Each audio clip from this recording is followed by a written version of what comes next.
গপ্প জাংশন চ্যানেলে তোমাদের আবারও স্বাগত জানাই। আজকের উপস্থাপনার সহযোগী পার্টনার অ্যাডস অ্যাডভার্টাইজিং এজেন্সি। বিস্তারিত জানতে ডেসক্রিপশনে দেওয়া লিঙ্কটিতে ক্লিক করো। আমরা আমাদের কাছের মানুষগুলোকে এতটাই ভালোবাসি যে সবসময় চেষ্টা করি তারা যেন খেয়ে পড়ে সুখে থাকে। মানুষ জীবিত থাকতে কিংবা মরে গেল, এই ভালোবাসার কিন্তু কোনো কমতি নেই। এই ঘটনার পরিপ্রেক্ষিতেই শুরু করছি আজকের উপস্থাপনা। শান্তনু ঘোষ রচিত বিভূতি বাবুর জীবন বীমা।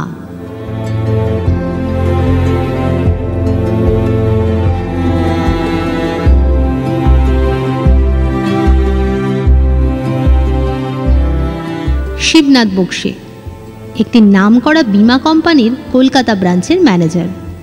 ভীষণ শৃঙ্খলাপরায়ণ মানুষ। ঘড়ি ধরে সকাল 9টায় অফিসে যান, বাড়ি ফেরেন সন্ধে 6টার পর। মাঝখানে শুধু আধ ঘন্টার লাঞ্চ ব্রেক। কাজের সময় কোনো রকম ব্যাঘাত তার মোটেই পছন্দের নয়। ওর দাপটে অফিসের কর্মচারীরা পর্যন্ত সবসময় তটস্থ হয়ে থাকে, কিন্তু তিনি যে এমন উটকো একটা ঝামেলায় ফেসে যাবেন তা তিনি কোনোদিন ভাবতেও পারেননি। এই তো সেদিন সকালে শিবনাথবাবু অফিসে পৌঁছে নিজের চেয়ারে বসে টেবিল থেকে একটা জলের গ্লাস সবেমাত্র হাতে নিয়েছেন, এমন সময় দেখতে পেলেন শার্ট প্যান্ট পরা একজন মাঝবয়সী ভদ্রলোক উল্টো দিকের চেয়ারে বসে ড্যাব ড্যাব করে তার দিকে তাকিয়ে রয়েছে। শিবনাথবাবু এতটাই চমকে গিয়েছিলেন যে আরেকটু হলেই জলের গ্লাসটা হাত ফসকে মাটিতে পড়ে একেবারে ভেঙে যাচ্ছিল। কোনো মতে নিজেকে সামলে নিয়ে তিনি গ্লাসটাকে টেবিলের ওপর নামিয়ে রাখলেন। তারপর আগন্তুকের দিকে তাকিয়ে গম্ভীর কণ্ঠে বললেন, এ কি, আপনি ভিতরে এলেন কিভাবে? কেন? ওই কাঁচের দরজা দিয়ে। সেটা তো বুঝতেই পারছি, কিন্তু অনুমতি ছাড়া ভিতরে ঢোকার নিয়ম নেই। বাইরে সিকিউরিটি আপনাকে আটকায়নি? তারা আমাকে দেখতে পায়নি। লোকগুলো দেখছি বেজায় ফাঁকিবাজ হয়ে গেছে। আরে না মশাই, ওদের কোনো দোষ নেই। ওরা তো গেটের বাইরে দিব্যি চেয়ার পেতে বসে আছে। আসলে আমি কখন কাকে দেখা দেব সেটা পুরোপুরি আমার ইচ্ছের ওপরেই নির্ভর করে। মানে? প্রশ্নটা করে শিবনাথবাবু এমনভাবে তাকালেন যে তার ভুরু দুটো কুঁচকে গিয়ে একেবারে নাকের ডগাকে স্পর্শ করে ফেলল। কি হলো, এত বিচলিত হবেন না। আপনাকে সব কথা বলার জন্যেই তো আজ এখানে এসেছি। তবে তার আগে নিজের পরিচয়টা দেওয়া দরকার। আমার নাম বিভূতি বোস। মানে আমি যখন বেঁচে ছিলাম তখন সবাই আমাকে ওই নামেই ডাকতো। দিন 10 আগে বাসের তলায় চাপা পড়ে আমার মৃত্যু হয়েছে। তখনও পর্যন্ত আমার বয়স হয়েছিল 51 বছর 11 মাস 19 দিন 10 ঘন্টা এবং খুচরো কিছু মিনিট। এখন ব্যাপার হলো, আপনাদের কোম্পানিতে আমার একখানা জীবন বীমা করানো আছে। গত 15 বছর ধরে নিয়মিত তার প্রিমিয়াম দিয়ে এসেছি। বীমাটা করানোর সময় বলা হয়েছিল, কখনো যদি দুর্ঘটনায় মারা যাই তাহলে সমস্ত টাকা পাবে আমার পরিবারের লোকজন, অর্থাৎ আমার স্ত্রী এবং কন্যা। কিন্তু গত কয়েকদিন ধরে চেষ্টা করে তারা একটাও কানাকড়ি পায়নি। তাই ভাবলাম আমি নিজেই এসে একবার তাগাদা করে দেখি। আর কদিন বাদেই পৃথিবীর মায়া কাটিয়ে আমাকে চলে যেতে হবে, তো তার আগে যদি কিছু একটা ব্যবস্থা করতে পারি তাহলে অনেকখানি নিশ্চিন্ত বোধ করব। কি হলো? আরে কি হলো, আপনি অমন চুপ করে আছেন কেন বলুন তো? আমার কথাগুলো শুনতে পেয়েছেন?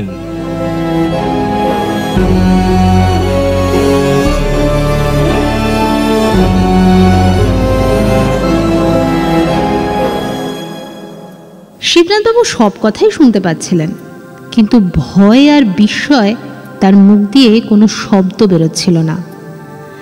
প্রায় মিনিট আধেক চুপ করে থাকার পরে তিনি মিনমিন করে বললেন, ইয়ে মানে পুরনো কাগজপত্রগুলো আমাকে একবার দেখতে হবে, তার জন্য খানিকটা সময় দরকার।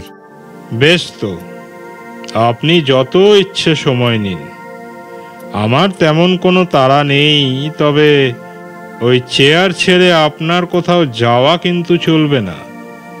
তার চেয়ে বেয়ারাকে বলুন সব কিছু এখানেই নিয়ে আসতে। ততক্ষণ আমি না হয় অপেক্ষা করছি। ভূতের সাথে বাঘ বিতণ্ডাতে না যাওয়াই ভালো। তাই আর কথা না বাড়িয়ে শিবনাথবাবু টেবিলের একপাশে রাখা বেলটাকে বাজিয়ে দিলেন। সঙ্গে সঙ্গে একজন বেয়ারা ঘরের মধ্যে এসে প্রবেশ করল। একটু কেশে গলাটাকে পরিষ্কার করে নিয়ে শিবনাথবাবু বললেন, এক্ষুনি মিস্টার নন্দীকে গিয়ে বলো বিভূতি বোসের ফাইলটা আমার কাছে পাঠিয়ে দিতে, খুব আর্জেন্ট। বেয়ারাটি সেলাম জানিয়ে চলে গেল। মিনিট 10 পর শিবনাথবাবু আড়ষ্ট হয়ে নিজের জায়গায় বসে রইলেন। পাছে ভূতের সাথে চোখাচোখি হয়ে যায়, তাই একটিবারও মুখ তুলে চাইলেন না। একটু বাদে দরজায় ফের টোকা পড়ল। শিবনাথবাবু ঘরে আসবার অনুমতি দিতেই বেয়ারাটি ঘরে ঢুকে একখানা হলদে রঙের ফাইল টেবিলের ওপর নামিয়ে রাখল। ঠিক সেই মুহূর্তেই শিবনাথবাবুর মনে হলো কাস্টমারের প্রতি সৌজন্য দেখানোটা আবশ্যক। আফটার অল কাস্টমার মানেই লক্ষ্মী। তাই বিভূতি বোসের দিকে একটুখানি তাকিয়ে তিনি প্রশ্ন করলেন, আপনি কি চাটা কিছু খাবেন? এই কথা শুনে বেয়ারাটি বেজায় অবাক হলো। কাকে বলছেন স্যার? ঘরে তো আমি ছাড়া আর কেউ নেই। না মানে বলছিলাম যে এক কাপ চা হলে ভালো হয়, গলাটা বড্ড শুকিয়ে গেছে তো। আচ্ছা স্যার, আমি এক্ষুনি ক্যান্টিন থেকে নিয়ে আসছি। বেয়ারাটি চলে যেতেই শিবনাথবাবু মনে মনে ভাবলেন, বড্ড ছেলে মানুষই হয়ে যাচ্ছে। ভূতকে চা অফার করার কোনো মানেই হয় না। আর চোখে তাকিয়ে দেখলেন বিভূতি বোস দাঁত বার করে কেমন বিচ্ছিরিভাবে হাসছেন। তাই তিনি আর কোনো কথা না বাড়িয়ে ফাইলের দিকেই মনোনিবেশ করলেন। কিছুক্ষণ কাজগুলোকে খুঁটিয়ে দেখবার পর অবশেষে শিবনাথবাবু একটু স্বস্তি পেলেন। আসলে তিনি যা আশঙ্কা করেছিলেন সেটা সত্যি নয়, তাদের তরফে কোনো গাফিলতিই হয়নি। তবুও গলার আওয়াজটাকে যতটা সম্ভব নরম রাখা যায় সেটা রেখেই তিনি বললেন, দেখুন দেখুন বিভূতিবাবু, আপনার বিমার টাকাটা তাড়াতাড়ি মঞ্জুর করা সম্ভব নয়। পুলিশের যে রিপোর্টটা আমরা পেয়েছি তাতে তাতে লেখা আছে আনন্যাচারাল ডেথ, কিন্তু সেটা যে দুর্ঘটনা ছিল এই ব্যাপারটা যতক্ষণ না পরিষ্কার হচ্ছে ততক্ষণ কিছুই করা যাবে না। আরে মশাই, কেউ কি আর সাত করে চাকার তলায় যেতে চায়? আমি তো অফিসে যাব বলে দিব্যি ফুটপাতে দাঁড়িয়েছিলাম। বাসটা যে অমন ধুম করে ঘাড়ে উঠে পড়বে সেটা তো আর বুঝতে পারিনি। আপনার সব কথা আমি মেনে নিচ্ছি, কিন্তু কাগজে কলমে লেখাপড়া না থাকলে কোনো কিছুই প্রমাণ করা যাবে না। বেশ বেশ, তো আপনার কি ধরনের প্রমাণ লাগবে বলুন। এসব ক্ষেত্রে ডাক্তার কিংবা পুলিশের রিপোর্ট পেলেই কাজ চলে যায়, কিন্তু সব থেকে ভালো হবে যদি সেই বাস ড্রাইভারের স্বীকারোক্তি জোগাড় করে আনতে পারেন। বিভূতি বোস কিছুক্ষণ মুখ বেজার করে বসে রইলেন। তারপর চেয়ার থেকে উঠে দাঁড়িয়ে বললেন, আচ্ছা, দেখি কি করতে পারি। প্রয়োজন হলে কিন্তু আবার আসবো, কেমন? মুহূর্তের মধ্যে তার শরীরটা হাওয়ায় মিলিয়ে গেল।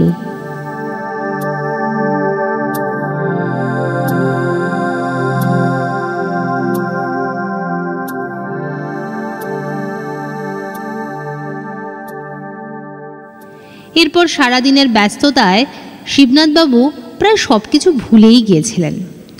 কিন্তু পরের দিন সকালে অফিসে যেতেই বেয়ারা জানালো, স্যার, থানা থেকে একজন পুলিশ এসেছে, আপনার সঙ্গে দেখা করতে চাইছে। ভিতরে পাঠিয়ে দাও। একটু বাদে সাদা উর্দি পরা একজন মাঝবয়সী ভদ্রলোক কাঁচের দরজা ঠেলে ভেতরে এলেন। শিবনাথবাবু হাতের ইশারায় তাকে বসতে বললেন। ভদ্রলোক নিজের স্থূলকায় শরীরটাকে চেয়ারের ওপর এলিয়ে দিয়ে বসে বললেন, আমার নাম বিনোদ মল্লিক, আমি শ্যামবাজার থানার সাব ইন্সপেক্টর। দিন দশেক আগে বিভূতি বোস নামে একজন ব্যক্তি আমাদের এলাকাতে বাসের তলায় চাপা পড়েছিলেন। আমি সেই ঘটনার তদন্ত করছি। ভীষণ জোরে বিষম খেতে গিয়ে নিজেকে খানিকটা সামলে নিয়েই শিবনাথবাবু বললেন, তা এ ব্যাপারে আমি কি করতে পারি? আপনাকে কিছুই করতে হবে না, শুধু পুলিশের একটা রিপোর্ট আপনাকে দেওয়ার আছে। এই বলে তিনি জামার পকেট থেকে একখানা ভাঁজ করা কাগজ বের করলেন। কাগজটা হাতে নিয়ে শিবনাথবাবু প্রথমে তাকে ভালোভাবে পড়লেন, তারপর একটা পেপার ওয়েটের তলায় সেটাকে চাপা দিয়ে রেখে দিলেন। নতুন রিপোর্টে তো দেখছি বিভূতি বোসের ঘটনাটা রোড অ্যাক্সিডেন্ট লেখা হয়েছে। এর কারণটা জানতে পারি? আর বলবেন না মশাই, সেফ ঠেলাই পড়ে এমন রদবদল করতে হয়েছে। 10 বছর ধরে পুলিশে কাজ করছি, কিন্তু এমন অভিজ্ঞতা কখনো হয়নি। শিবনাথবাবুর ভারী কৌতূহল হচ্ছিল, তাই তিনি অনুরোধ করলেন, ব্যাপারটা আরেকটু খুলে বলুন। খানিকটা ইতস্তত করেই অবশেষে বিনোদ মল্লিক বললেন, এটা গতকাল সন্ধ্যের ঘটনা। সবে দোকান থেকে চা সিগারেট খেয়ে চেয়ারে এসে বসেছি, এমন সময় লুঙ্গি আর ফতুয়া পড়া লিকলিকে চেয়ারে একটা লোক থানায় ঢুকে কাঁদতে কাঁদতে শটান আমার পায়ের কাছে লুটিয়ে পড়ল। আমি একজন হাবিলদারকে ইশারা করলাম লোকটাকে চেয়ারে তুলে বসাতে, কিন্তু লোকটা তখনও হাউ হাউ করে কেঁদেই চলেছে। শেষে ধমক দিতে কান্না থামিয়ে বলল তার নাম ছোটন, এর আগে সে নাকি বাস চালাতো। দিন দশেক আগে বেপরোয়াভাবে একটা লোককে চাপা দেওয়ার পর সে ফেরার হয়ে যায়, এখন থানায় এসেছে ধরা দিতে।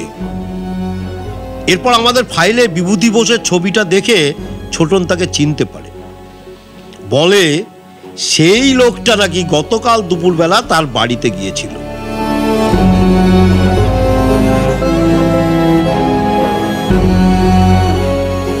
একবার ভেবে দেখুন মশাই, এটা কোনোদিন সম্ভব? আমার তো মনে হয় লোকটা স্রেফ নেশার ঘোরে ভুল বকছিল। যাই হোক, তখনকার মতো ছোটনের বয়ান লিখে নিয়ে তাকে ফাটকে ঢুকিয়ে দিলাম। কিন্তু এরপর রাত্রিরে আমার সঙ্গে যেটা হলো সে কথা কেউ বিশ্বাস করবে না, বুঝলেন মশাই। ওই বাড়ি ফিরে খাওয়া দাওয়া সেরে বিছানায় সবে শুয়েছি, এমন সময় মনে হলো কি যেন আমার কানের কাছে ক্রমাগত ফিস ফিস করে একখানা ঠিকানা আউড়ে যাচ্ছে, অথচ চোখ খুললে কাউকে দেখতে পাচ্ছি না। সে এক বিচ্ছিরি ব্যাপার মশাই। সারা রাত ঠিক মতো ঘুমাতে পারিনি। তারপর সকালবেলা থানায় এসে খোঁজ নিয়ে জানতে পারলাম সেটা হলো এই বীমা কোম্পানির অফিস। তখন আর সময় নষ্ট না করে নিজেই চলে এলাম।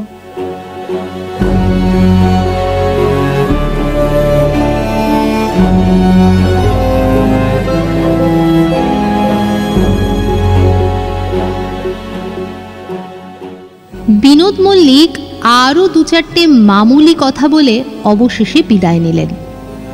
তখন টেবিলের ড্রয়ার থেকে একখানা কাগজ বার করে শিবনাথবাবু তাতে কী সব লিখতে শুরু করলেন। তারপর গতকালের সেই হলদে ফাইলটা, যেটা তখনও অবধি টেবিলেই রাখা ছিল, লেখা শেষ হয়ে যেতেই সেই ফাইলটাকে তুলে নিয়ে কাগজটাকে ফাইলের মধ্যে চালান করে দিলেন। তারপর বেল বাজিয়ে বেয়ারাকে ডাকলেন। বেয়ারা ঘরে ঢুকতেই ফাইলটা তার হাতে তুলে দিলেন শিবনাথবাবু।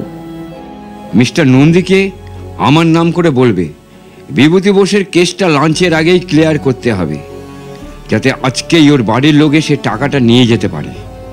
বেয়ারাটি মাথা নেড়ে সম্মতি জানিয়ে চলে গেল। এরপর শিবনাথবাবু ঘাড় ঘুরিয়ে দেখলেন টেবিলের একপাশে বিভূতি বোস চুপ করে দাঁড়িয়ে রয়েছেন। শিবনাথবাবু অবশেষে আশ্বাস দিয়ে তাকে বললেন, আপনার কোনো চিন্তা নেই, এই বিকেলের মধ্যেই সব মিটমাট হয়ে যাবে। আপনাকে অসংখ্য ধন্যবাদ। তবে যাওয়ার আগে একটা জিনিস আপনাকে দিয়ে যেতে চাই। এই বলে একখানা সাদা খাম তিনি টেবিলের ওপরে রাখলেন। শিবনাথবাবু দেখলেন খামের ওপরে বেশ বড় মাপের একখানা চন্দ্রবিন্দু আঁকা রয়েছে। তিনি কিছু জিজ্ঞাসা করবার আগেই বিভূতিবাবু বললেন, আমার কাজের দিনে আপনার নিমন্ত্রণ রইল। সময় মতো চলে যাবেন কিন্তু, কেমন? কথা ফুরিয়ে যেতেই বিভূতি বোসের শরীরটা পুনরায় আবার হাওয়ায় মিলিয়ে গেল। শিবনাথবাবু দীর্ঘ নিঃশ্বাস ছেড়ে বললেন, ওম গঙ্গায় নমঃ, ওম গঙ্গায় নমঃ, ওম গঙ্গায় নমঃ।